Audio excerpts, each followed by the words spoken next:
Watch right now on the Front News Project. Powerful explosions in Crimea. New drones in service with the Ukrainian Armed Forces are already making an impact. Russian oil refineries are ablaze. Russia is facing a gasoline crisis. Moscow, get ready. Hell in Kiev, dozens dead, including children. Putin's Russia continues the genocide of peaceful Ukrainians. Fiery, intense, and blazing footage from the front lines. Watch it right now. It's the fourth year of the full-scale war that Putin's Russia started on Ukrainian soil.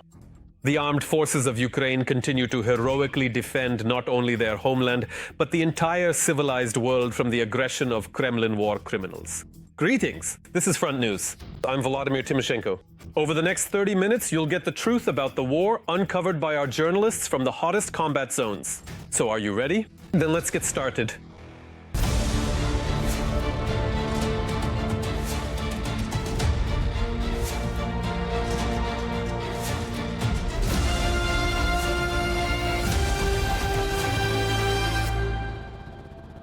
And we'll begin right away with the most terrifying news. At the time of recording this program, 23 people have been killed, including 4 children, and dozens more injured as a result of a massive Russian strike on Kyiv during the night of August 28th. On that terrible night, everything was flying at Kiev and the region: Kinzhals, ballistic missiles, drones. Ukrainian air defense neutralized 589 Russian targets. But still, there were 13 hits in different locations. Our colleagues from the television news service visited the scene of the bloody events. Right now, here is this report filled with pain. Darnitsky district is the area that suffered perhaps the most during this night attack. Behind me is a 5-story building that the Russians destroyed, or rather, part of it. We can see how rescuers are trying to free people from their apartments right now, and at the same time, our firefighters are working above. There is a team of rescuers on the 5th and 4th floors, or rather on what remains of them. At the same time, we see that on the 1st and 2nd floors, debris is still being cleared as they try to find people.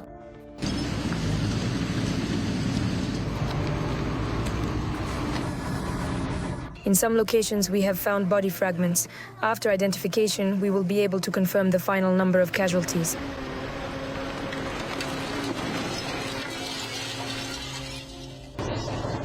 After the strike here, we heard a powerful explosion.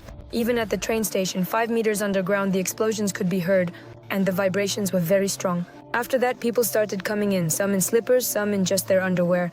They brought in 2 little children, just wrapped in blankets, without underwear or anything. They were still sleeping there, or something like that happened.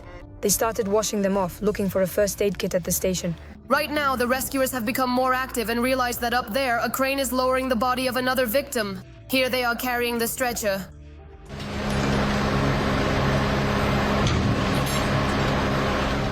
According to the National Police, at least 10 people are still unaccounted for. That's why the work continues. Both the police and the ambulance crews are working here. We also saw psychologists working with people because there are a lot of people here waiting for their loved ones and friends. We spoke with a man who still doesn't know where his wife is. There are so many stories like this, as well as people who come here just to help in any way they can. They bring water, they bring food, they're already willing to go in and clear the debris, but for now, no one except the rescuers has access there.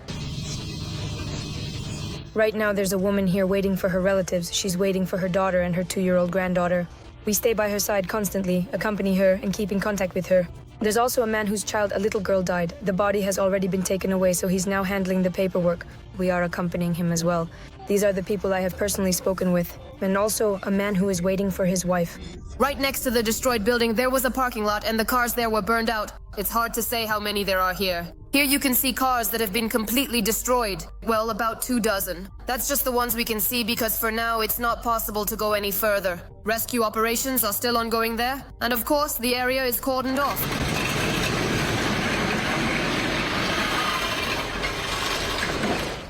In addition to the 5-story building, nearby 9 and 16-story residential buildings were also damaged. A private house and a kindergarten were also damaged. In the neighboring Dnipro district, a 25-story building was damaged.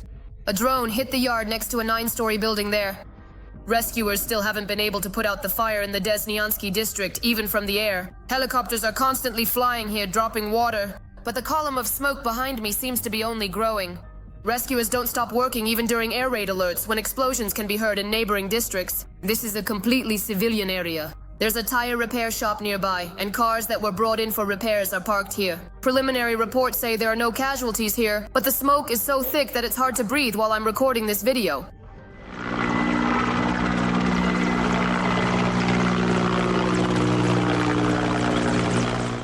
In total, the number of damaged sites in Kyiv reaches up to 100. Right now, rescuers are working at each of these locations, carefully examining and dealing with either drone debris or the aftermath of missile strikes. That's why they urge people not to approach or get close to such places. If you see anything suspicious, call 102 or 103 immediately. And now, an analysis of the current situation on the blazing Pokrovsk front line. The enemy is becoming more ferocious here as well. On the Pokrovsk front, the aggressor carried out 33 assault and offensive actions throughout the day. The activity of the Russian occupiers has been recorded in the areas of the settlements of Vladimirovka, Novoekonomikeskaya, Mirolyubovka, Suketskaya, Lisovka, Udakhnoye, Molodetskoye, Novukrainka, and in the direction of the settlements of Mirnograd, Rodinskoye, Luch, Balagan, Novopavlovka, Krasny Lyman and Pokrovsk. One combat engagement is still ongoing, but at the same time, the Russian summer offensive has failed.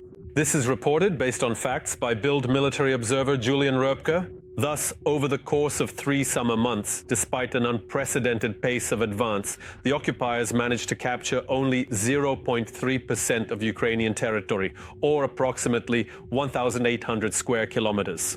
Most of the objectives set by the Russian military leadership at the start of the summer offensive were not achieved. More on this and other news from the front and around it in our report. This video shows soldiers from the 225th Assault Battalion of the Ukrainian Armed Forces.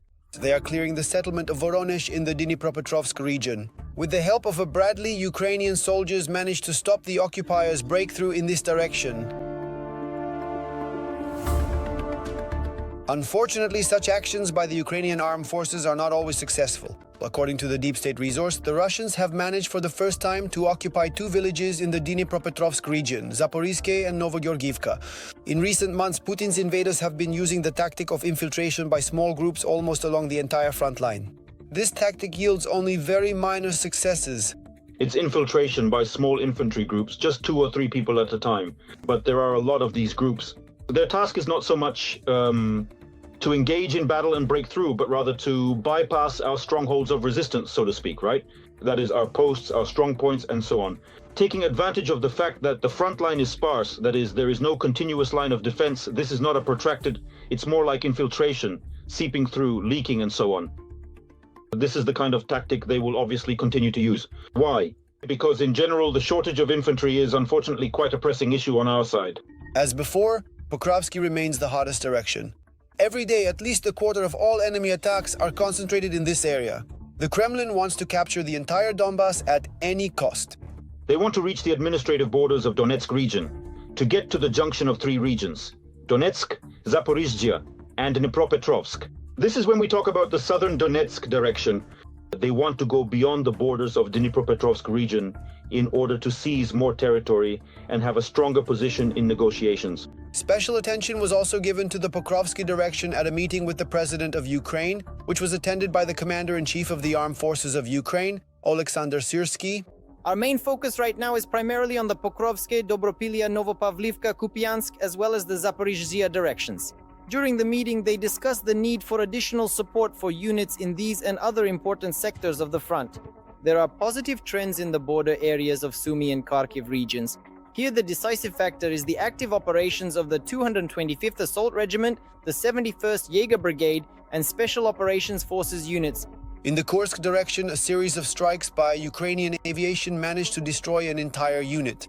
The airstrikes destroyed the unit's headquarters and command post, the personnel base, the communications team, electronic warfare crew, and the manpads crew.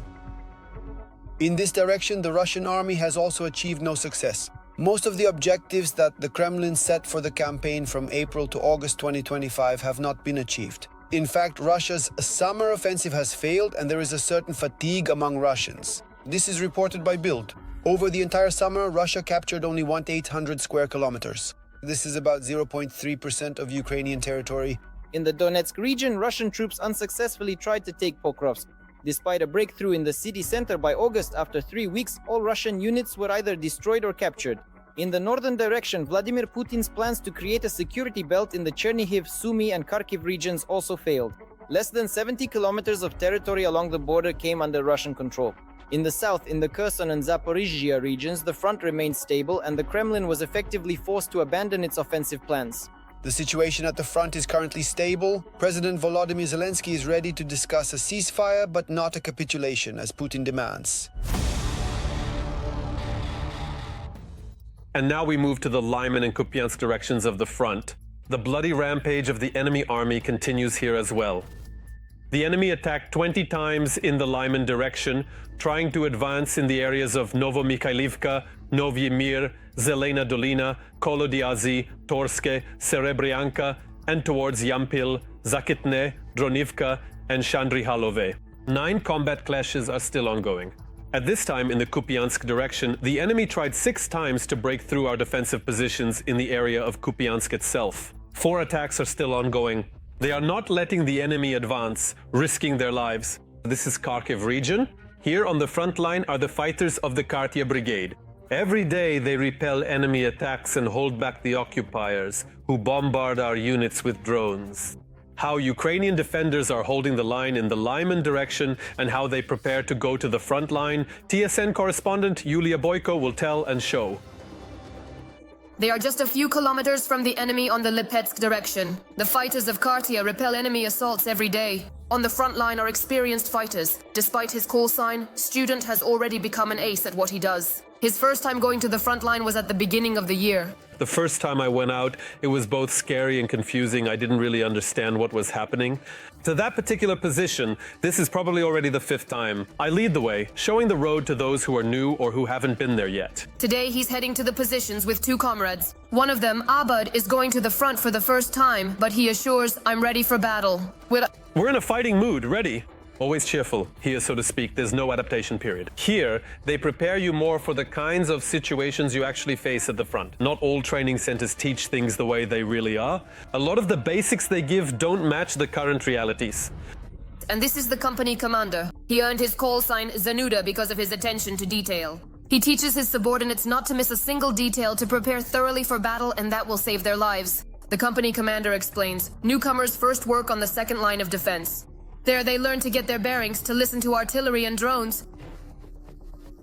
After they've been in such positions like the second or third line 2 or 3 times, then the guys can move on to the frontline positions. They don't go to the frontline positions alone either, but with someone who has already been there, and more than once. The guys are proud to be infantrymen. They say that it's the infantry that forms the backbone of the defense. Without a soldier in the trench, even a single enemy soldier could break through to our positions. If there's no infantrymen in the trench, 1 out of 40 will slip through, then another, then a third. That way, little by little, they'll eventually reach Kharkiv itself. And no drones will help. That's why the infantry is the foundation, the backbone of the defense. At the moment, things are tough for the defenders in the Lipetsk direction. The Russians try to break through every day. They launch drones and send in soldiers whom they don't care about at all. They attack in both small and large groups. But it's all in vain, says Zanuda. They keep coming, groups of 5 or 6 people. And if they move quickly, 1 or 2 manage to jump in. But I'll tell you this, we don't even let them dig in on their own 0 line. That is, this is their 2nd or 3rd line. And there they gradually gather and try to storm. But in half a year, not once have they managed to enter our positions. In this direction, the Kartia fighters have been holding back the enemy for almost a year now and are calling on others to join them. Meanwhile, NATO is conducting its military exercises in close proximity to Russia's borders, specifically in Finland. For more than 2 weeks, European and American soldiers will be honing their skills. What exactly are these exercises, and why are they taking place so close to Russia's borders? That's exactly what our next segment is about. The international military exercise Southern Griffin 25 has begun in Finland. The maneuvers involve 1,600 military personnel from Europe and the United States. The Finnish Ministry of Defense announced back at the beginning of August that starting from the second half of 2025, US troops will be actively participating in exercises on Finnish territory and in the Baltic Sea, thereby increasing their military presence there. Little-known Russian sources are reporting on the alliance's exercises right at the borders of the Russian Federation. Top Russian propagandists, as well as the official Kremlin, remain silent. In recent years, Moscow has observed unprecedented NATO activity near Russia's western borders. The alliance, expanding its operations, justifies this by the need to deter aggression. The Russian side has repeatedly expressed concern over the buildup of the bloc's military presence in Europe. The Ministry of Foreign Affairs has emphasized its readiness for dialogue with NATO on an equal footing, provided the West abandons the militarization of the continent. The Southern Griffin 25 exercises involve NH-90 transport helicopters and MD-500 light helicopters, which belong to the Uti Jaeger Regiment, as well as F-16 Hornet fighter jets in service with the Finnish Defense Forces. In addition, aircraft from the armed forces of various European countries and the United States will also participate in the maneuvers. After Russia launched its full-scale invasion of Ukraine, Finland, in order to ensure its own security, joined NATO almost immediately. Now, exercises are held here on a regular basis. The Russian Federation periodically raises the issue of a possible armed confrontation scenario with NATO and the new countries that have joined the alliance. Specifically, this refers to Sweden and Finland. Let's at least recall those events when the so-called map of possible territorial claims by the Russian Federation against a number of Baltic countries appeared. Moreover, it was about possible Russian control over the Swedish island of Gotland. These exercises are part of the implementation of the Agreement on Defense Cooperation between Helsinki and Washington, under which the American side will gain access to 15 Finnish military facilities. In a recent interview, Finnish President Alexander Stubb stated that the militarization and preparation of Finland for a possible invasion will continue as long as the war in Ukraine persists. As I have always emphasized, we can't do anything about our geography. We have a history with Russia, and we will have a future with Russia. But today, of course, relations are very complicated. In fact, there are no relations because of the war. But someday, when the war is over, new relations will certainly be built. Finland will establish relations with Russia only after the war with Ukraine is over. Putin has united Europe, expanded NATO by bringing in Finland and Sweden, and has effectively increased NATO's defense spending from 2 to 5%. The Russian Federation has repeatedly voiced its territorial claims and its intention to protect Russian-speaking populations in the Baltic countries and beyond. That is why Finland and other countries bordering the Kremlin are acting proactively. For now, Russia's main military resources are concentrated on the war in Ukraine. Various dates are being mentioned, of course 2026 and later dates as well. So accordingly, NATO countries, specifically the closest neighbors, countries bordering the Russian Federation or nearby neighbors, are trying to replenish their arsenals with those types of weapons that will allow them to actively resist possible Russian aggression. Recently, the United States deployed 3 B-1B bombers to Norway for NATO exercises to practice coordination with allies, test combat readiness, and carry out a number of joint missions. The Southern Griffin 25 exercises on the border with Russia will continue until September 12th. And now it's time to analyze the operational situation on the Siversk direction of the front.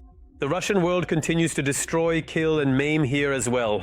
On the Siversk direction, our defenders successfully repelled 3 attacks near Fedorivka, Hrihorivka, and towards Siversk. 1 combat engagement is still ongoing. The gasoline collapse in Russia has now reached Moscow as well. An explosion on the Ryazan-Moscow oil pipeline has halted supplies to the Russian capital. All the details are coming up in just a minute.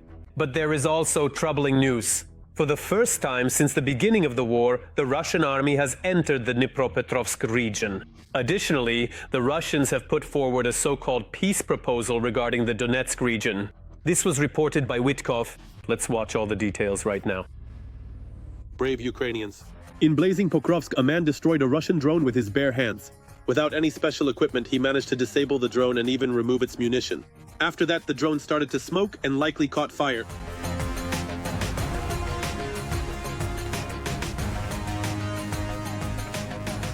Meanwhile, Putin's occupiers continue to cynically attack the civilian population. Just within a week, Russian forces launched nearly 2,000 drones at the Kherson region. There is high enemy drone activity along the Kherson-Mykolaiv highway. Residents have been urged not to travel along this route. This is an element of military political pressure on the leadership of Ukraine. The Russian Federation, realizing the futility of conducting a large-scale landing operation to capture Kherson and the territory of the Kherson region controlled by the armed forces of Ukraine, has resorted to a tactic of terror against the civilian population. In this way, the Russian Federation wants to demonstrate at negotiations with the United States and Ukraine that it claims the entire territory of the Kherson region. But the drones also paid a visit to the Russians. On the morning of August 26th, explosions thundered in temporarily occupied Crimea. The railway station Urozhainaya in the settlement of Krasnogvardeyskoye may have been hit. And the most important sector of Putin's economy, oil refineries, remains a primary target for UAVs. Overall, Ukraine has knocked out at least 17% of Russian oil refining capacity, according to Reuters. In some regions of the country, there is a shortage of gasoline. The Russian Federation, a country of gas stations, has made an unprecedented decision to ban the export of gasoline and diesel fuel. Notably, according to Russian sources, the wholesale price of A95 gasoline has significantly increased by 50% since the beginning of the current year. It should be noted that as a result of either partial or complete shutdowns of oil refineries in the Russian Federation, this has had a serious impact on the budget of the occupying country. According to Russian economists, the budget deficit stands at around $60 billion. This is approximately 2.2% of GDP. But in Moscow, instead of thinking about protecting the oil refineries, they are looking for scapegoats. The Kremlin has found someone to blame for the fact that the Ukrainian Armed Forces broke through into the Kursk region. In Russia, a number of officials from the leadership of 3 regions bordering Ukraine have been detained. They are being accused of all possible wrongdoings. This is a favorite Russian tactic, particularly of the Russian law enforcement system, to find a scapegoat. In this way, the political leadership of the Russian Federation is essentially shifting all responsibility for the failures in organizing the defense of the border regions onto the direct leadership of those regions. It should be noted that the leadership of the Kursk region is being accused of embezzling funds allocated for the construction of the so-called Zasechnaya line, that is the line of defense, in the amount of approximately 1 billion rubles. Meanwhile, the Trump administration has approved the sale to Ukraine of more than 3,000 air-launched ERAM missiles with a range of 250 to 450 kilometers. As of August 2025, 16 countries participating in the Czech initiative to supply ammunition have already delivered more than 1 million shells to Ukraine. The goal is to deliver about 800,000 more. We can say that the Czech initiative has enabled Ukraine's defense forces to reduce the firepower ratio, which had previously been heavily in favor of the Russian occupiers. If at the very beginning of the full-scale Russian invasion, the firepower ratio was indeed 1 to 15, it is currently, at this present moment, 1 to 2 in favor of the Russian Federation, a significant shift. As we can see, both the Czech initiative and the initiative of EU countries have played a key role in the timely supply of artillery shells for the needs of the armed forces of Ukraine. It has already been announced that the 30th meeting of the Ukraine Defense Contact Group, Ramstein, will take place on September 9th in London. However, the agenda has not yet been disclosed. First and foremost, this is a political signal to the Russian Federation. The West is not tired of Ukraine, and accordingly, the Western countries are ready to continue providing both military, technical, and financial assistance to the Ukrainian side in repelling Russian aggression. Secondly, military technical cooperation. After each Ramstein meeting, concrete decisions are made regarding the provision of military technical assistance, taking into account the realities and the situation on the front line. The Ramstein format was created in March 2022 by the United States as a platform for coordinating military aid to Ukraine, with the participation of more than 50 countries. Now let's discuss the current situation on the Novopavlivka sector of the front. The Kremlin's army is up to its usual tricks here as well. On the Novopavlivka direction, our defenders have repelled 15 attacks in the areas of the settlements of Filia, Ivanivka, Voskresenka, and towards the settlement of Sichneve. One engagement is still ongoing. At the same time, the Ukrainian armed forces continue to strike military targets on Russian territory with pinpoint accuracy. The latest, drones have once again attacked the Novokuybishevsk oil refinery in the city of Samara. In addition, after a drone attack in Krasnodar Krai, the Afipsky oil refinery is on fire. Explosions were also heard in temporarily occupied Crimea. Special operations forces carried out special actions on the territory of Crimea, as a result of which logistics facilities were disabled. These facilities were precisely the ones ensuring the operation and combat supply of Russian army units. Our dedicated journalists know all the intricate details. Dozens dead, including 4 children. Putin's terror continues. Russia has launched a massive attack on Ukraine. During the night, enemy forces attacked Kiev with drones, ballistic and cruise missiles.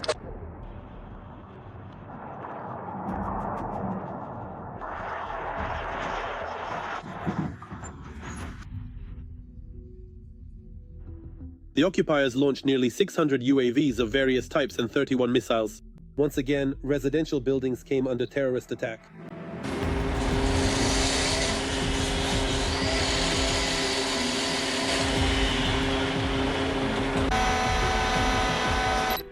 The occupying army also carried out a targeted strike on civilian passenger rolling stock. Terror against the civilian population is the latest element of military political pressure by the Russian leadership on both the United States and Ukraine, aimed at implementing its own vision of ending the war in Ukraine. But Russia also had a very loud night. The Ukrainian defense forces are striking military targets on Russian territory, in particular the Afipsky oil refinery in Krasnodar Krai and the Kuibyshev oil refinery in Samara Oblast. Oh my good damn, they blew it up.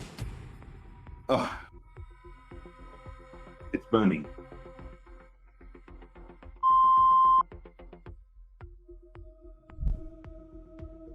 Explosions also thundered in temporarily occupied Crimea. Online sources reported a raid of about 200 UAVs. In particular, explosions were heard and seen in Sevastopol, Yevpatoria, the area of Belbek airfield, Saki, and other locations.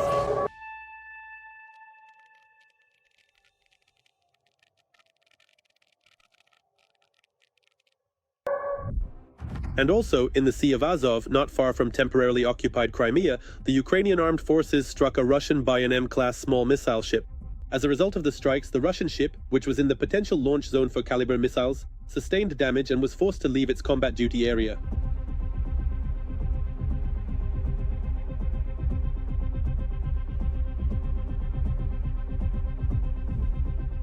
The enemy is also feeling the heat on the front line. Ukrainian kamikaze drones from the Korsar battalion delivered precise strikes on the occupiers' equipment in the Pokrovsk direction. As a result of the attack, a Russian tank and several motorcycles were destroyed.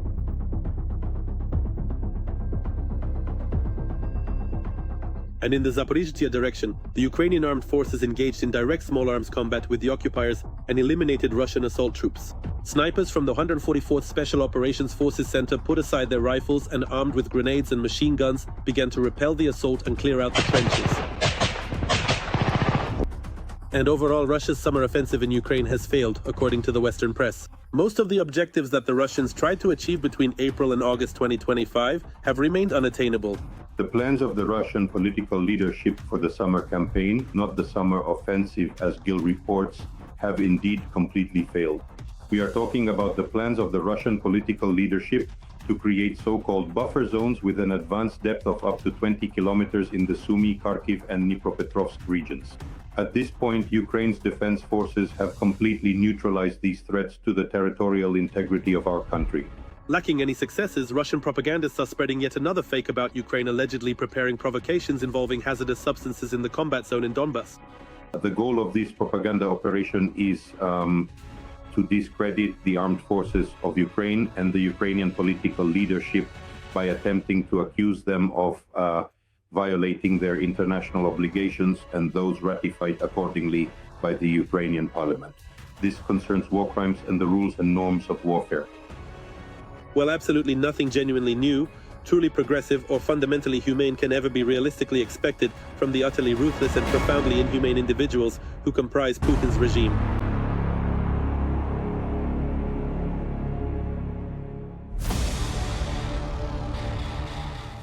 That's all for today. But very soon on the Front News program, there will be new unique materials from our journalists reporting from the hottest spots of the war, obtained so that you know the truth. This was Volodymyr Timoshenko with you. Take care of yourselves and your loved ones.